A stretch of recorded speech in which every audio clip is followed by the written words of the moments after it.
And welcome back to another week here on the Big Man's Report Live on News Talk 1492.3 WOND. I am your host, Blake Roselle. Always looking forward to another week with a wonderful guest, and glad to have you guys all back this week tuning into my show. If you missed last week's show, you know where to go. On my YouTube channel, The Big Man Show Live. Okay, look me up there. Also, in my Instagram, The Big Man's Report _live. You don't want to miss a post. You don't want to miss a reel. You don't want to miss any new announcements that I have coming up. So make sure you stay in tune with all that good stuff. And also on Facebook, Blake Roselle. But most of my content is always driven on Instagram and also my YouTube channel. So you don't want to miss those things. You always want to stay current for big events coming up in the area. And also big shows that I have coming up. And also shows that I'm going to be on that you guys also would want to check out. So always thank you for tuning in, and I'm really looking forward to this show tonight. And like I said, if you missed my show last week, my link is in my bio, and also do go on the Big Man Show Live on YouTube, and you can find every show there weekly, and you don't want to miss it. This week, I'm very excited to introduce this guest. This gentleman is from New York. He's big in acting. He's got a lot of great projects coming out on the way. You have seen him in a lot of movies, a lot of big movies that you've actually you've came across throughout the years, I'm sure. You just didn't know who he was at the time, but this gentleman is a great actor. More importantly, he's a great person, a great guy, and I'm excited to bring him on my program tonight for a great conversation about his life, getting into acting, and all his big projects that are coming up now in the future for him. So without further ado, I'd like to introduce my main man, Christopher Mormando. Chris, is it Mormando? Mormando. Think more of a man. Mormando. Mormando. That's it. I like it. I love the Italian. Absolutely. So Mormando's the best. So listen, I wanted to thank you for coming on my program tonight. And thank you for having me. It's an honor. I'm honored. I was looking forward to this show, and I looked at a lot of your works and a lot of the major films that you're in, or with some real big actors, and also very close friends of yours. Yeah. And you've done a lot of great work throughout your career, and you're keeping plugging along, and you're keeping going with some good things, right? Yeah, big things happening, big things that have happened that are going to be coming out, and a lot of big things that I'm working on right now for the future, films and shows that we're about to start producing, directing, and start hitting the scene with. Absolutely, and we're going to start talking about all those things tonight. Yeah. And we're going to get into all that. But first, Chris, what I like to do with my guests, I always like to get the backstory on, how did they get into what they're doing? What was their childhood like? How did they grow up? Where did they grow up? And, I like to hear the beginnings because we all have to start somewhere, right? Absolutely, sure. So, Christopher, tell our audience Okay. your background, where you're from. So I'm from Brooklyn, New York, in a neighborhood called Bensonhurst, New York, Brooklyn, and grew up there my entire life. 4 years I lived in New Jersey, up in north New Jersey, but the majority of my whole life was all Brooklyn. And growing up, we grew up in a very Italian-American neighborhood. Different rules, different regulations growing up when it came to street values and street ethics, and it was what it was, and it's a lot what these movies are being written about and storylined about, and inspired storylines.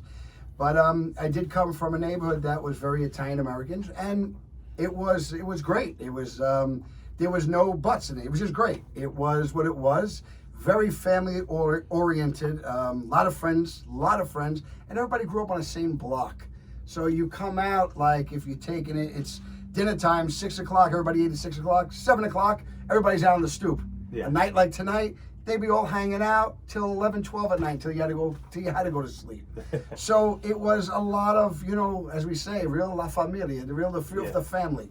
And even if they weren't your true bloodline, they were your family, they were your cousins. Everybody's a cousin of somebody. Yeah. So, you walk on the block, yeah, that's my cousin, Johnny, Joey, Richie, Frankie. Yeah, they have no relation to me whatsoever, but everybody's a cousin. Yeah.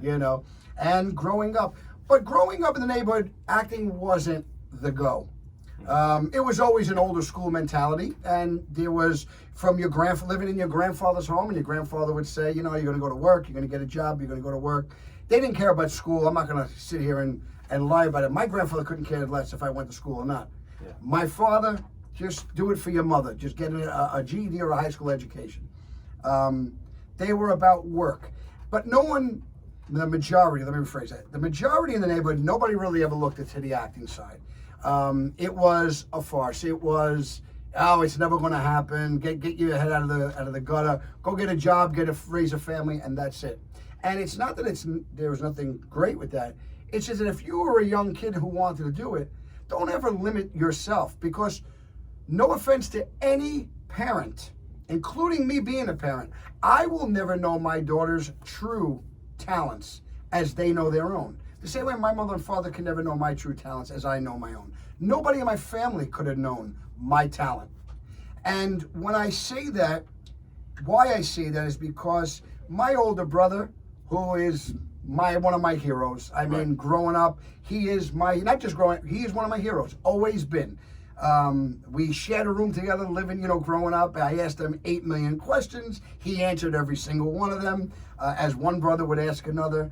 And even he, knowing his brother the way he did, didn't see it. And the joke that we have is that, you grow up in a neighborhood where you could take two different routes, right? You go a good route and you stayed a good way, you could go another route. And I think we all know what that other route is. Right. Okay. So in my life, I went another route. And my life, I got caught up with that. And I went to prison for a bunch of years. But while I was in prison, that was when I decided that I was going to go for what I wanted to always go for. And I'll never forget it as long as I live. My brother come up on a visit and said, so what are you going to do when you get home? What are you going to do? And I said, you know what I'm going to do? I'm going to be an actor. So he goes, all right, so you're going to go to school for it? I go, come on, John, school. I don't go to school. I hate school. And I'm the one that said, I don't even like to read it, let alone the scripts I read for film. I don't like to read. Yeah. So I'm like, no school. He goes, well, you're going to go to an acting class, right? I go, no, I'm not. I'm not going to go to an acting class, and I'm not going to go to school for it. So he goes, how are you going to do it? And I go, I'll figure it. Now, every time we're together, I shoot up stackfuls of DVDs, and I go, hey, how did I do it? And he goes, all right, and he'll give me a shot. He's the other brother I can't get back, so he'll always give me a shot in the chest. Yeah. But he, even the potential of anyone, it's hard to see how you're going to do in the film business, because the film business does not come with anything of ease. Yeah. Oh yeah. It is not even close. It's a farce if anyone believes it's that simple. And when someone does get a chance to be involved in any sort of film, show, reality, whatever it is, if that's really what you want to do, then you will prepare to no end.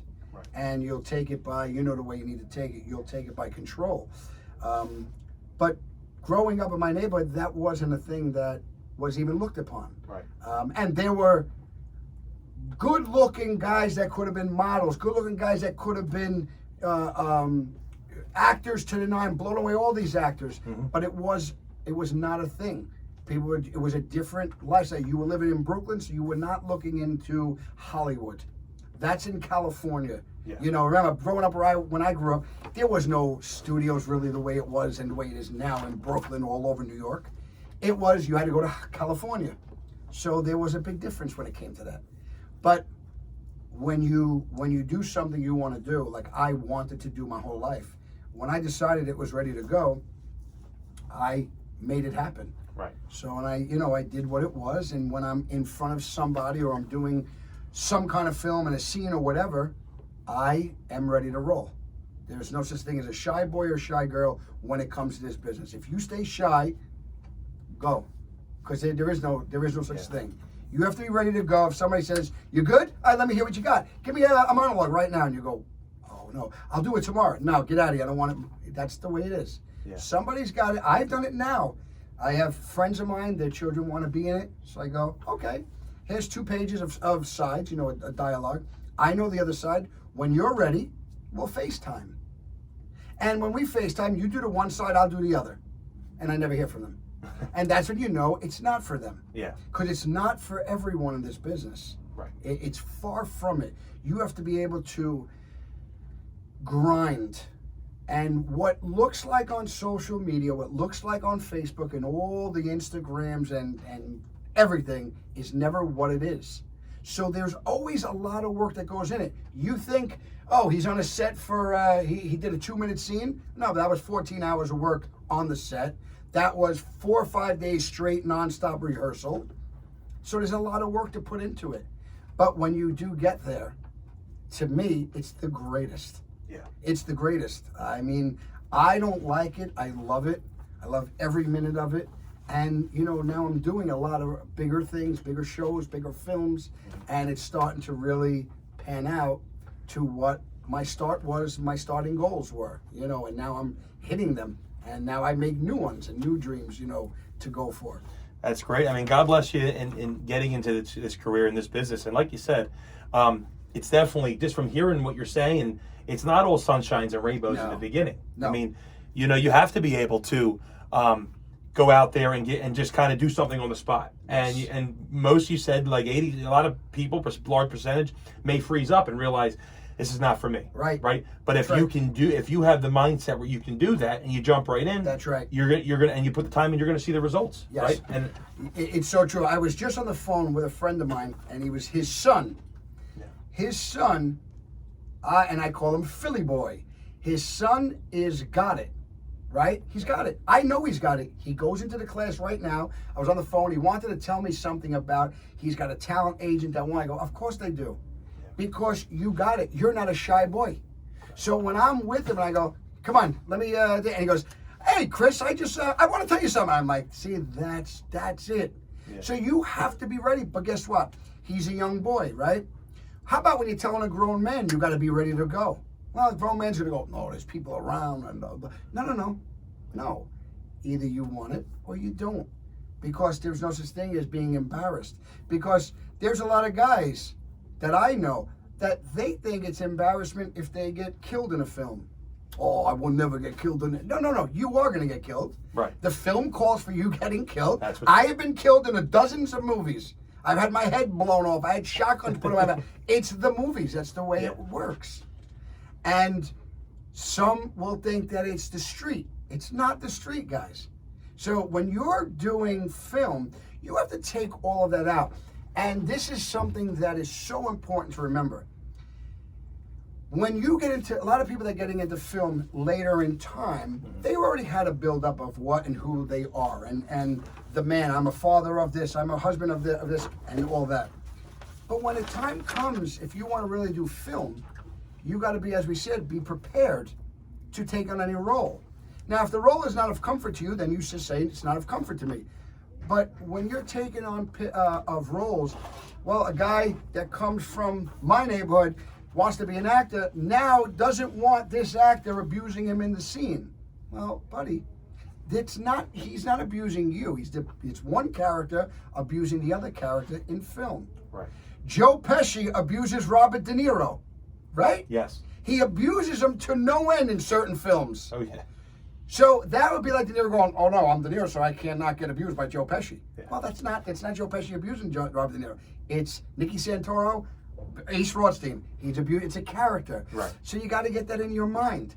But a lot of people do not. They keep sometimes an edge and their chip on the shoulder, and it's foolish. Right. It's foolish. They look at the bigger picture of that's Robert, like you said, Robert De Niro, that's Joe Pesci. Wait a minute. Nobody talks to Robert De Niro That's like that. right. And then they feel that nobody wants to talk to them like that. Which, exactly. No, it's film. You got to be prepared, and you got to be able to play the other side. Mm-hmm. Everyone could yell and scream. Yeah. Everyone in a film could pull a trigger. Yep. A lot of people that come into the business, the first thing they want to do, they want to go, Ma, I'll put a bullet in your head. All right, we get it. We get it. I understand. Yeah. You know, you're reliving things. I get it. But how about the one that goes, no, please, don't kill me, please. I'll give you what. No, they'll never do that. Nobody wants to play that. Nobody wants to play that. Watch this. Yeah. If you're an actor, that's what you have to do. Yeah. And it plays into a stronger role. Sometimes the less is more theory works best. Yeah. Say nothing means more. Mm-hmm. But you grab a talent as you're going. But there is a lot of talent out there. Sometimes you don't know because they don't have the luxury of being around, who has to work, who has a family to feed. So that's the grind. That's the misperception of thinking it's so simple. Just because you see it on Instagram or you see people, I'm on the set right now. Okay, you're on the set right now to a film that may never even come out. Yeah. Your social media, but that's the one that you're on. But you forget that there's 364 other days. Yeah. So if you're not making money, how are you going to support your family? Right. So it's not that simple to what it looks like. But when you do see a successful film or show, and you see an actor that you like, I love him, I love her, and they go, wow, they are that great, where you could gravitate to them, that's the way it goes. That's the strength in when it pays off. Right. Because you start building a career, and you start making money, which gets you through, but it shouldn't always be about money. It should be about the passion of this business and the heart and all what you give into it. Yeah, and that was going to lead me to my next thing that I was going to say, and you kind of just hit the nail right on the head. I think the misconception is when you first get into this business and first get into acting, you're going to make $1 million right off the bat. No. Now, you're going to become Al Pacino in The Godfather. Nope. No. And I mean, you could tell the audience, obviously, you know what some of your experiences. It's, it doesn't just take, a couple days on the set or a couple lines in a movie that's going to make you Robert De Niro, Not even close. or Marlon Brando, Not even close, or Mormando right. Sante. So all those things, it's so important too, and that's why I love, talking to people like yourself to really understand the grind and the grit behind that, as anything else in this world, and not only just acting. It's unbelievable. And speaking of Mormando Sante, now Mormando Sante is probably one of my all-time favorites. Now I'll give everybody a story, which is a great one, because this was something that I actually got speechless with. So Mormando Sante, who I work with on Gravesend, that's the show that we're going to be red carpeting this month, and we're going to be coming out very soon. It's been gaining a lot of publicity. I've been following it. Oh, it's a great series. going to be phenomenal. Season 2 is going to be phenomenal. We have star-studded cast. I mean, it is just going to be phenomenal. And I'm actually can't wait for it to come out. I'm excited. I can't wait. Armand and had seen a lot of things that I have done on the show, things that I have never done.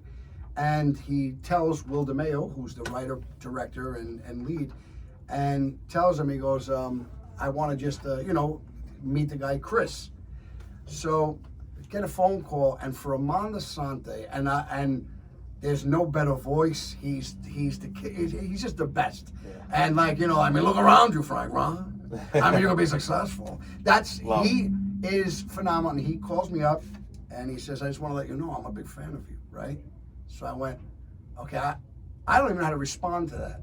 I says, jokingly, but I said it to him. I said, the only answer I can give you is, I'm calling my father. Because my father and me are the biggest fans of him. Yeah. And to hear him say that, and then to be in his grace of what the words that he says, and the things that he had said, and how he's seen how my prep is and my preparation, and things that I do as far as the energy levels. It goes a long way. And when I had done the film that I will get into, which is Judge No Book, I had sent him, and it's not even a trailer, it's all raw footage, but I put it together in a trailer form, and he sends me, he said, I just watched it 3 more times.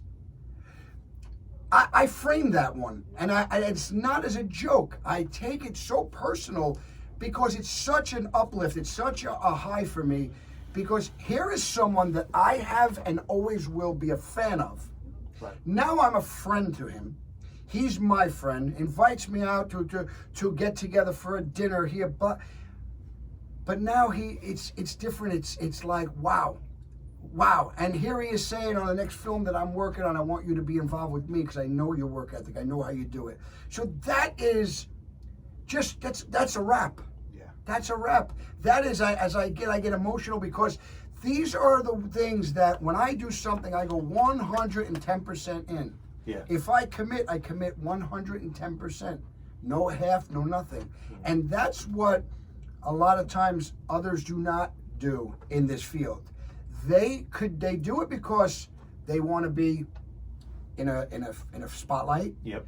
They do it for the social media. Oh, look, I'm on a set here. But how about taking it as a job? That if you're the producer and you're the director and you're the funder, well, you hired me. I'm not going to be out the night before. Right. I'm going to be preparing the night before because you put your hard-earned money in behind me, and I'm going to give you my best performance. A lot of times it doesn't happen, which I think gets a little misconstrued with the business, because then I think some people forget this is not hanging out on 13th Avenue and 18th Avenue in Brooklyn. Right. This is a film set. Mm-hmm. And it could look like you're on 18th Avenue, but it's a film set. and you need to treat it with respect to that level, to the ones that have busted their butt and put up their hard-earned money to back into projects that they want you for. And that is a big belief of how and why I do exactly what I do when I come to set. Yeah, and that motivation too, especially like, you know, as you were getting into your career and you got that call from Armando. I mean, that just, I mean, not only you were working hard before that because you had it in you, but that just must have just given you that extra 1,000 miles. Oh my God, 50 Cent, I worked with him for 2 years on a show called For Life, and I have went through this, and the lead of that show, Nicholas Pinnock, Nicholas was the lead of the show called For Life on ABC for 2 seasons, and I was in 16 episodes out of the 23. And when I heard, even with 50 sitting next to me, we're doing our scene on the bus, and we get a break, and now I'll speed through this. He looks me up and down, and he goes, "Yo, I ain't got you for a cop. You know, I know you're playing a cop." And Nicholas goes, "Let's just say he sat behind this side of the bus for years." And I go, "Hey, we all make mistakes." He goes, "I ain't judging you. So have I." But when you get someone that goes, "Man, you're on the money. You come to play." See, those are the things that not everybody will hear. Right. See, you'll be told, "Oh, you did a great job," but I just played a tree. "Yeah, but you were the best tree I've ever seen in my life." All right, that was the snow jobs. Yeah. But when you're coming to play and you got scenes that are in the scene, and you have the other experienced actors that are there going, "Wow, right, well, that's great. That's wow. Don't change nothing." And when you hear that, you start getting stronger, the confidence, even more so, because everybody's got jitters on the set. Yeah. That's why you stay into character, stay into it. Remember, all day long, I walk around the set, I'm raring to go. I don't take break, I don't even get in the conversation. I'm always hyped to go, let's get in our characters. You know, if you and me are doing a scene and we're there, I'm starting to do the scene with you. I don't care if we're having coffee together. Yeah. We're shooting our lines out. Because then it's going to flow even better when they say action. It's going to flow even better. So, and that camaraderie too with the people that you're working with is so important. Absolutely. You know, you want to, like you kind of said, you want to just be able to feel like you can take that person to dinner. You can just go hang with that person for a cup of coffee, and that's what not makes it easier, but it also is probably what makes it more enjoyable to be able to work with, you know, go on the set and work with people that you can work with. Yes, absolutely. I mean, I'm sure it's hard to work with somebody that you're like, "Man, I just can't work with this guy." Yeah, well, there also gets to the point of some do not come on. They stay in the trailer until they're brought to film. Sometimes you don't get the luxury of having that little camaraderie. You may meet them for the first time on the set, and now you're doing scenes with them. But what I do is, if I'm working with someone that I have never worked with before, I'm doing study mode. Yeah. I'm watching all their films. And it's not that they're predictable. It's just that I'm going to learn them. I'm going to study them to the point where I'm going to learn mannerisms, because I'll watch it 3 out of the 5 or 6 out of the 9 films. They had a certain posture, or they scratched their arm with their right hand. So I'll remember those things. They call me the Rain Man. I'll remember all the moves. Yeah. And then I'll know how to play it off with my water move. You know, I'm using this as a prop. I don't have to look at you, but I'm watching you right now. I'm watching everything, your right hand over your left. So, but I'm looking down. But I'm still watching you. Yeah. So it'll know when I could deliver lines better if I've never worked with you. But now, you take the show that I'm on, Gravesend, and when I came to the set, I worked with probably nobody. I don't think I've worked with anybody on the set on Gravesend until I got to Gravesend. Right. And I didn't know really anybody personally other than, of course, Will DeMeo. So when doing the scenes, you start, remember, Leo Rossi, Dice Clay, Sid Rosenberg. You start watching and you just learn a little mannerism. Say, okay, Will DeMeo I studied to the 9s because I knew I had a lot of scenes with him. And then you start watching, like, all right, I know. Then you have Bruce Socha. So Bruce is, I watched his mannerisms, so I learned him that I could look off, when to look back, because he's a big dude. He's like you, big boy. Yeah. So you don't always have to look eye to eye. It's better sometimes to look off as you're thinking, but you're shooting the line. So you start learning. But then once you get that comfortability and you start getting camaraderie, forget it. I can do 85 seasons with them because I know it's like being with the fam now. And now I don't have to worry about posture, mannerisms, when to break, when to take a pause. I'll know when to do it just going to come natural. Just natural. Well, Chris, we'll talk more about that in the second half of the hour. I do want to get into your Gravesend series and some projects you worked on, and also I do not want to forget about your Judge No book wrote, produced, and directed by yourself. New movie. We're going to talk about that in the second half of the hour, but we'll be right back here on News Talk 1400 and 92.3 WOND. I am your host, Blake Roselle, and we will be right back.